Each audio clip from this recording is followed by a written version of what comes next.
Hi, I'm Evilise Page, and thanks for listening to the Believe Big podcast, the show where we take a deep dive into your healing with health experts, integrative practitioners, biblical faith leaders, and cancer thrivers from around the globe.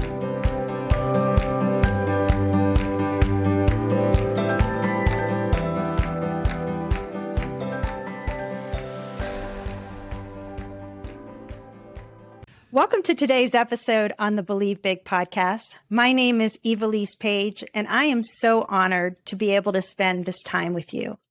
Earth to table and regenerative farming, that is what we're going to be discussing today with our friends, Farmer Jones and Dr. Sapola with the Chef's Garden. The Chef's Garden has been delivering quality, flavor, and nutrition direct from their farm to the world's most discriminating chefs for nearly 30 years. They are dedicated to growing vegetables slowly and gently in full accord with nature. Farmer Lee Jones is committed to rediscovering, saving, and telling the stories of the unique heirloom products that are grown on the farm. He is an in-demand speaker, an expert in sustainable agriculture, and has presented at national and international conferences. Dr. Amy Sapola is the Director of Pharmacy, FARM, Pharmacy at the Chef's Garden, and also a Doctor of Pharmacy. One of her primary goals for the farmer is to become part of the health and wellness team, and I could not agree more. Welcome, Farmer Jones and Dr. Amy, to the show. Thank you for having us. So excited to be on with you, Evilise. This is awesome. Aw, can you both share with us one of your favorite health tips? We always start the show with a health tip. So what are your favorites? The first thing that came to mind for me is eat the rainbow. I think that's something that our farm really embraces. We grow 600, 800 different varieties of vegetables or types of vegetables. And so to think of that and the diversity that comes along with it, we know that phytonutrients are flavor, they're the taste, and they're the scent. So they're really what makes vegetables taste delicious.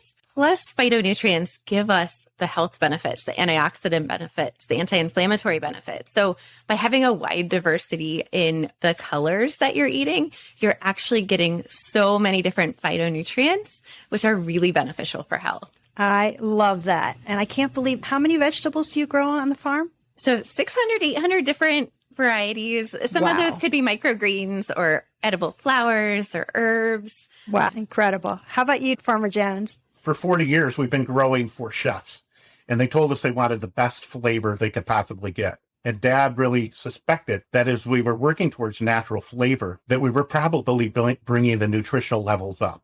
And of course, we have a lab on the farm now where we're testing for those from nutrient density, nitrate oxides, and many other things. It's unbelievable the testing they're doing. But one of the things we found is that the Salad Sensations is a product that's grown in a microgreen stage, which is about 1.5 to 2 inches, grown in soil, not hydroponically. And it's testing between 150 to 300 times higher than the USDA average. I'm not a diet guy. I'm a big guy. My brother's a big guy. We like to eat. Take your favorite sandwich, and I love to take our Salad Sensation. We always have a package in the fridge at home, and I'll take a nice handful of that. Whatever I'm eating, and put a handful of that Salad Sensation on with my favorite sandwich and get some of those greens into my system. And it really does show up in the numbers and the way you feel, with the way I feel personally every single day. So Salad Sensations on everything. I think you bring up a really good point. Yeah, that's the microgreens. And that's really what makes up the Salad Sensation is our microgreens. And we know gram for gram, microgreens are more nutrient dense than their full-grown counterparts. And so by having those microgreens, like Farmer said, you can incorporate them into anything. My kids like them on pizza. They like them in tacos. They're really versatile, but they're a nice way to kind of sneak in that extra dose of vitamins and minerals and phytonutrients. And we see a lot of women that are like trying to get their husbands to eat a little bit healthier. And I tell them, make his favorite sandwich. He won't even notice it. Just get it in his diet. It's so true. It's very easy to do. And I can attest, I've received your boxes of produce and they're amazing. I can honestly say it's the best tasting that I've had. I go to local farmers markets, but the nutrient value, like you were saying, with what you grow is incredible, which really had me curious about what you do on your farm and regenerative farming, and we're hearing a lot about it. But for those who are unfamiliar with regenerative farming, can you share with us what that means? It is so exciting. 10 years ago, any food magazine, any Women's Day magazine, any men's magazine, you didn't hear anything about regenerative agriculture. And it seems like today you cannot get a magazine that doesn't have that in it. And so it's so exciting to see that it's finally reaching mainstream awareness. If nobody does anything else today other than watch Kiss the Ground, it's a documentary that really talks about the way that we've been farming with monoculture. And look, the reality is American farmers are very efficient. They're not bad people. They're following the model that exists, and that is to keep the expenses as low as possible and to produce as many tons per acre. And if they're lucky, they might stay in business, and they do it very efficiently. Grasp this concept. We produce food cheaper than any other country in the world. As it relates to our income, we produce food cheaper than any other country in the world, yet we have the highest healthcare in the world. There's a conundrum there, and the reality is that it's cheap food. And we're now paying the piper for that. A 3,000% increase in kidney, liver, heart, cancer disease, attention deficit disorder, autism, childhood obesity, allergy, diabetes. There's a correlation with the quality and the integrity of the food that we're growing, or the lack thereof, and the health or the lack thereof in our country. And Yes. It's pretty scary. In the old days, a farmer's goals were always to leave the land in better condition for future generations. It's a great thought. It's something that we still embrace and support and try and do. But I think that regenerative agriculture really is more all-encompassing. The single greatest asset on our farm isn't land, it isn't tractors, it isn't greenhouses, it isn't equipment, it's people. And if we can't create a profitable business model so that we can pay team members a competitive work wage, healthcare, sick days, vacation days, all the benefits that are an expected luxury today in America, then the good people are going to go someplace else. You know, there used to be a saying on the farm, if you can't make it in the real world, at least you can go back and work on the farm.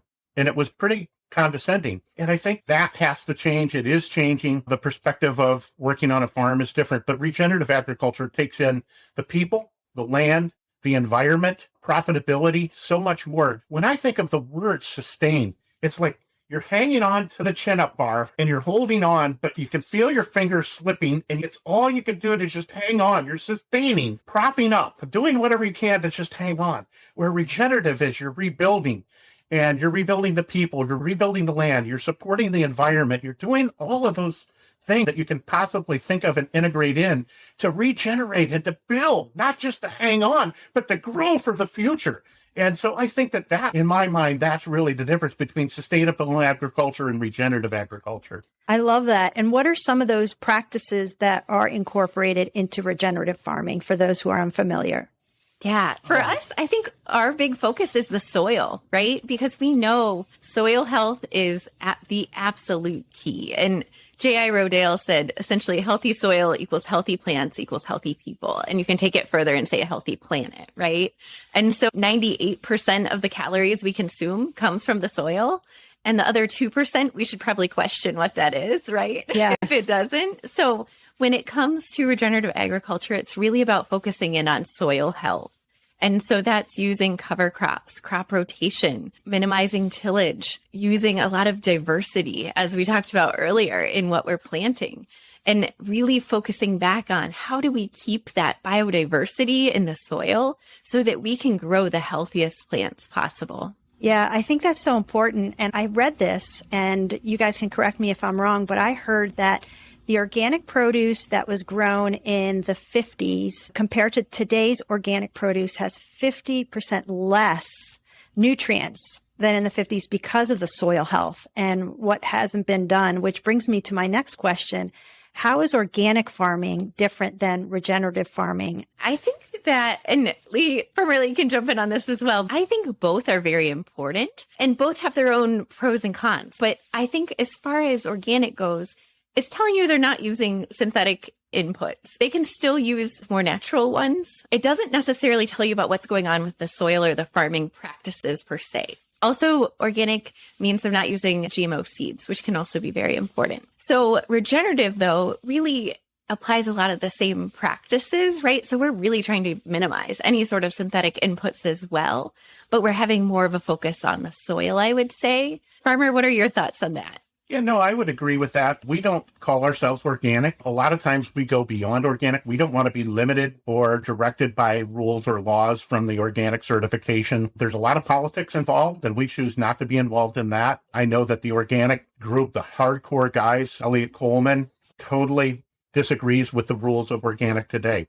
We don't really want to get wrapped up in that. We believe that we're organic people are trying to do the right things just like we are.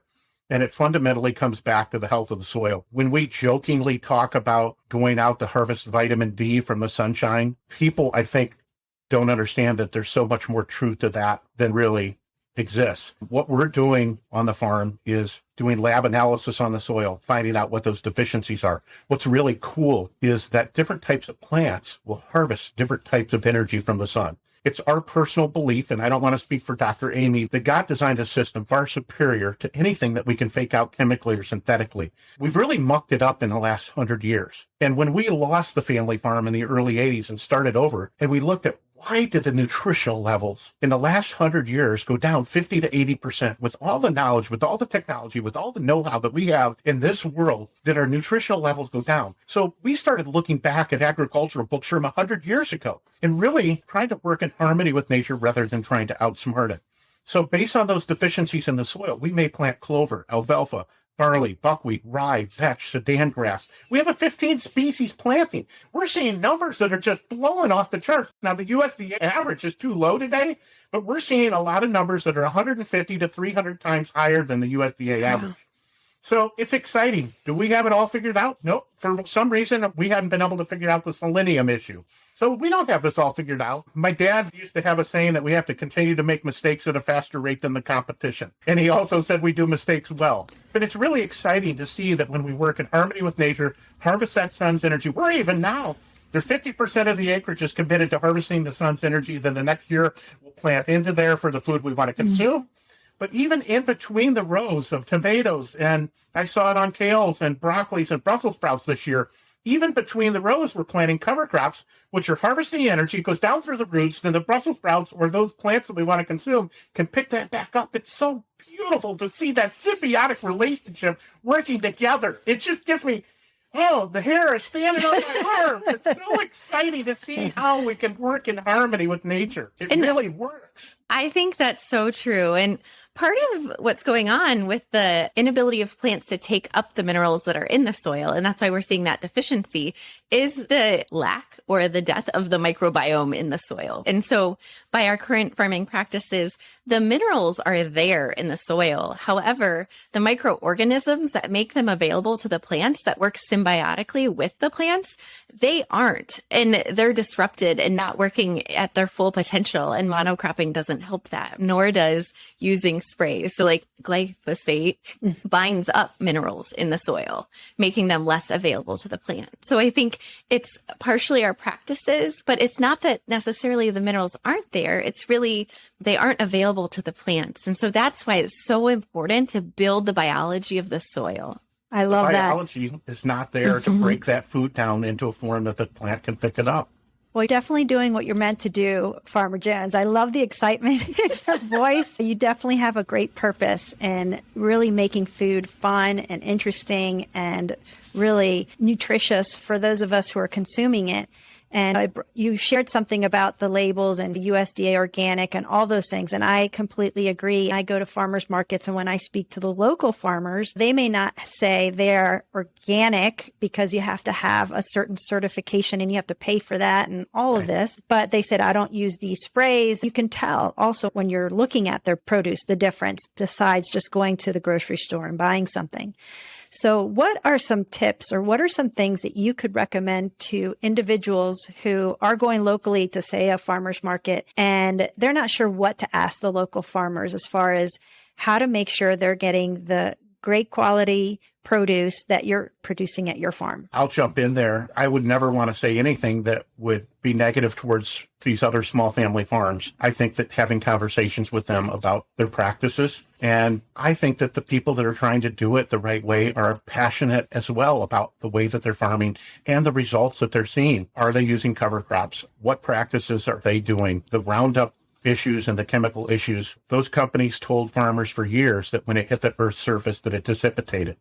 And it ties back to what Amy was just talking about. That biology, the levels of biology just are non-existent when you're using monoculture practices. Proof is in the pudding. I'm sure that you're in Colorado, but we've all read about the Great Lakes issues and the wonderful crops of algal bloom that we're growing in the lakes, causing a lot of problems because those foods, those fertilizers, those synthetic fertilizers can't be broken down into a form that the plant can pick it up. Consequently, the nutritional levels going down, but then it's running off into the creeks, the tributaries, the rivers, and then into the lakes.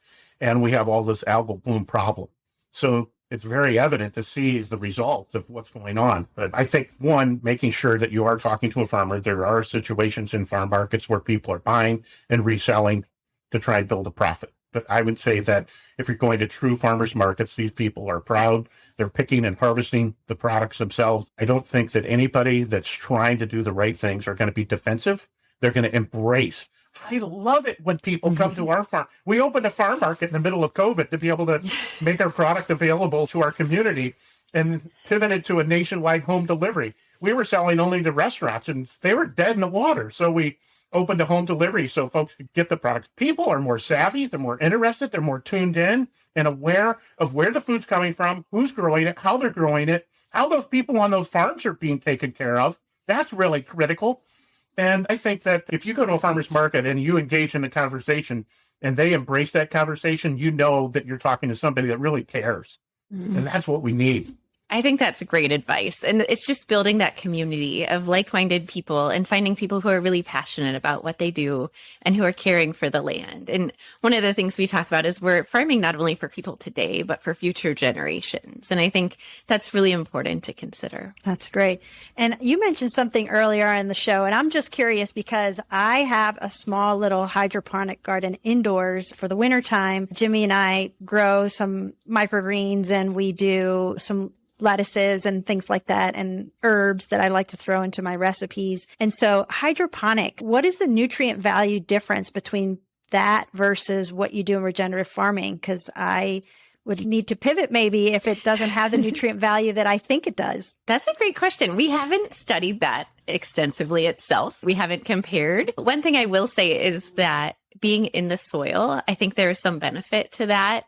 When you're growing hydroponically, everything's coming from the water, all of the nutrients. You don't necessarily have the biology, but I don't know of any actual studies looking at them head to head for nutrient value. Farmer Jones, any thoughts on that? I think that early on, even before you were here, that they did some because we were really looking at that. You know what? Here's what we should do is let's send you 5 pounds of our soil and you can do your own experiment. I'd love that. And I think we were even making some of that available online. Did we? Or was that just in the spring? Jamie's researching it right now, looking at doing kind of a home grow kit. Okay. I would love that just to see the differences. I can do a blog on it too, just so that people see side by side. It'd be fun experiment. Yeah. But yeah. From a bigger scale, E. coli has been that thing that's really been scary. Of course, animal manures can cause issues with E. coli. And so there's been a concern with that. And that's where we've had some differences of opinion with organic versus inorganic, because the water is a great carrier of E. coli. And when you're doing it on a bigger scale, let's just say hypothetically that grandma has been not well for several months. She's finally feeling better. You planned for several years a trip to Disney. And you go to Disney and E. coli, maybe it's been around since the beginning of time. And we've had the immune system to defend against it. Her system is compromised. And now you get a little bit of E. coli that doesn't bother the healthy body, or yours and mine if we're healthy, but somebody's body that's compromised, all of a sudden that E. coli can really be an effect. So to be able to guarantee a healthy product, that E. coli is really an issue for us. So, I mean, it all kind of weaves together. I mean, it used to be on the farm that everybody had a cistern.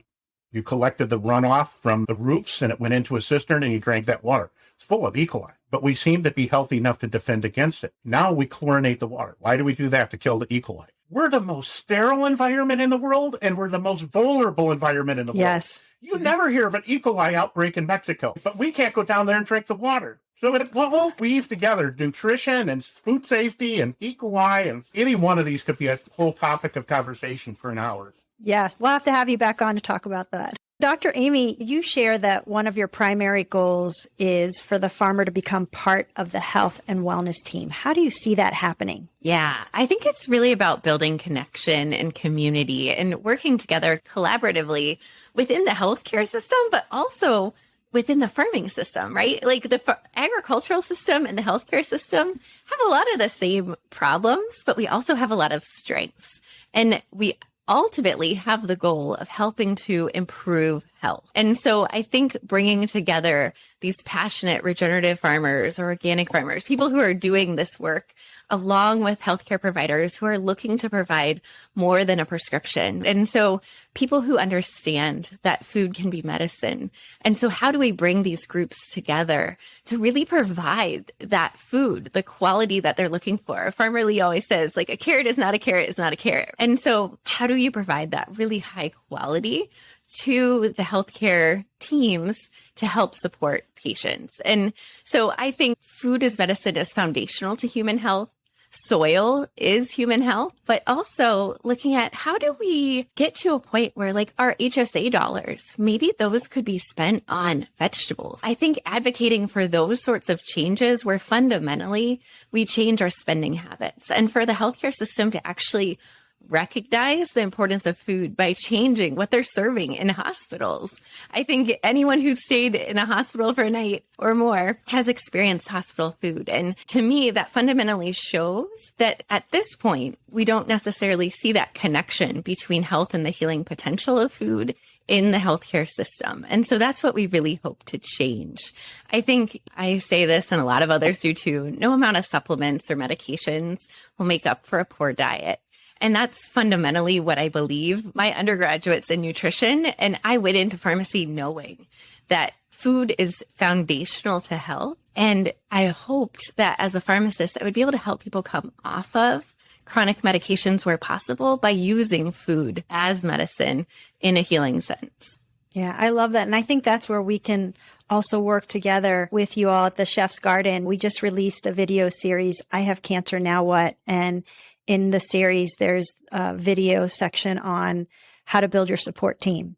And one of the things that I mention in there is having people that can help you when you're going through a cancering process. Sometimes people don't know what to do and how they can help. One way that we mention is by buying organic and great quality produce that can be delivered to the patient's home and that they can make juices with or their meals with. And I'm going to definitely put a link to the Chef's Garden in this podcast, but I'm going to also add it to that video series because that is just such a great gift that someone can give to a patient going through cancer to have really great quality produce. So I love that you are working towards building this bridge between individuals who are wanting to get well and those who are providing that for individuals. Thank you so much. And I think we feel so honored to be able to be in that capacity, to serve in that capacity.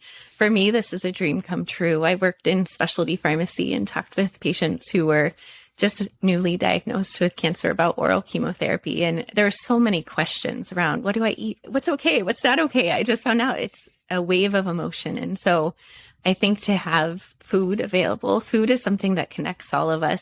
I think it meets our basic human needs, right? But so much more. There's so many emotional connections from food as well. I think nourishment comes on a lot of levels. So to be able to be there for people in these times is really just important to us. Yeah, we appreciate all that you both do because, like you said, food is medicine. And another aspect to the Chef's Garden and your farm is that you have a culinary vegetable institute. What is that? Can you share with us what that is? It certainly has evolved over time. We always felt like the relationship between the chef and the farmer, if the chef was equal to one and the farmer was equal to one, that combined synergy was the power of 10. And so we have normally about 600 visiting chefs a year. And it's a space where chefs could go into the fields, harvest product, come back, work in the kitchen with Chef Jamie and the culinary team at the Culinary Vegetable Institute. But it's really evolved over time into a place and a facility where we have meetings and coming together of minds of doctors that are looking for information and ideas and wanting to know what we're working on, and us talking to them about how we can, as Dr. Amy talked about, bridging that gap, And of course, Jamie is constantly working on developing products that really, I think, meet the needs of the consumer today. And I really believe ultimately our end run is health and wellness. And that's where we're going to be able to do the most good for society. I think sometimes there's an association with eating healthy and it being bland or being not fun or not exciting and regimented like a diet. But it can also be good and good for you and exciting. And I think that's really where their world is evolving towards. What it started out as and where it is today are so drastically different. But we still have visiting chefs and we love having our chefs. We, in the middle of COVID, converted to an Airbnb. We have folks that are really wanting to know more about this connection, and they can come and stay. Jamie prepares amazing meals that are like 95% done, and they get to finish them off and cook them. They can add on farm tours or a honeybee experience. Incredible. We've evolved, and you have to continue to change with the times or the times leave you behind. I've never been more excited about agriculture than I am today and all that's going to come in the future. I visualize that doctors are going to be prescribing fresh vegetables instead of chemical drugs. And it's exciting. It's happening. Vegetable conferences that we've gone to for years are now nearly 50% filled with doctors. When they went through school, it was all Western culture because it was driven by the pharmaceutical companies. And there was very little time spent on this part of it. And I think that it's really exciting to see them circling back and saying, wait a minute, what was before Western culture? Food. I can remember my grandfather pulling bark from a tree and creating a concoction for me for a sore throat. It wasn't penicillin. It wasn't moxicillin. Now we're overloaded with it that they're not even prescribing it anymore. One of the things I love about having Chef Jamie on staff too, and bringing together like the farmer, the chef, the healthcare fields, we're able to design products or come up with products that really serve multiple needs. And so we did a collaboration between ourselves, the Chef's Garden, and Wake Robin. And we did this fermentation collaboration. So we're coming out with sauerkraut and fermented hot sauce and pickles that are naturally fermented. And so being able to help drive the creation of products that taste amazing, but also are really beneficial for health has been so fun. As someone newer to this area or newer to this organization, it's a dream come true, to be honest, to be able to work with Chef Jamie and come up with these products. We've been working on developing teas.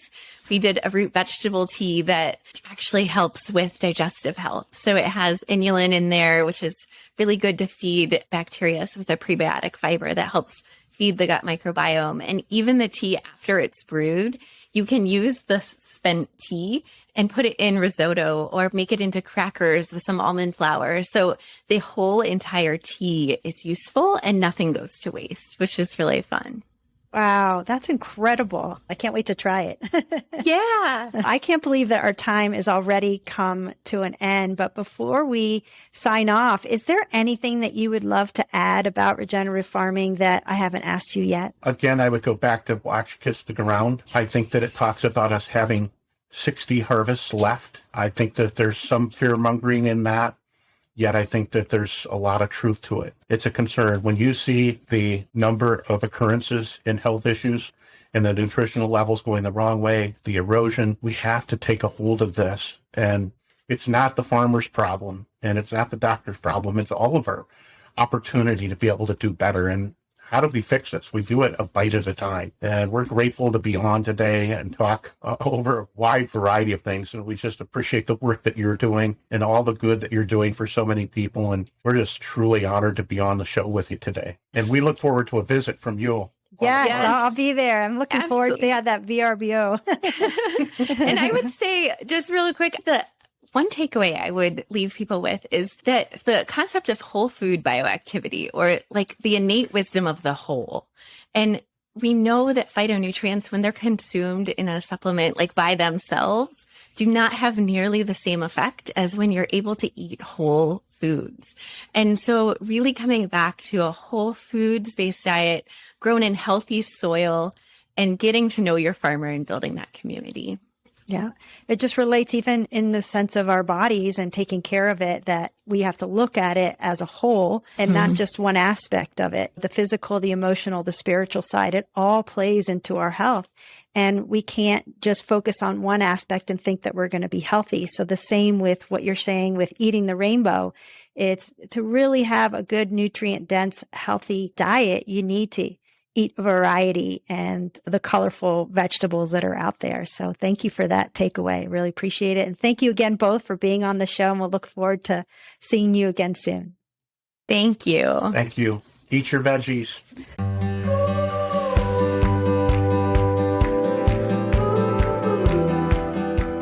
If you enjoyed this episode and you'd like to help support our podcast, please subscribe and share it with others. Be sure to visit believebig.org to access the show notes and discover our bonus content.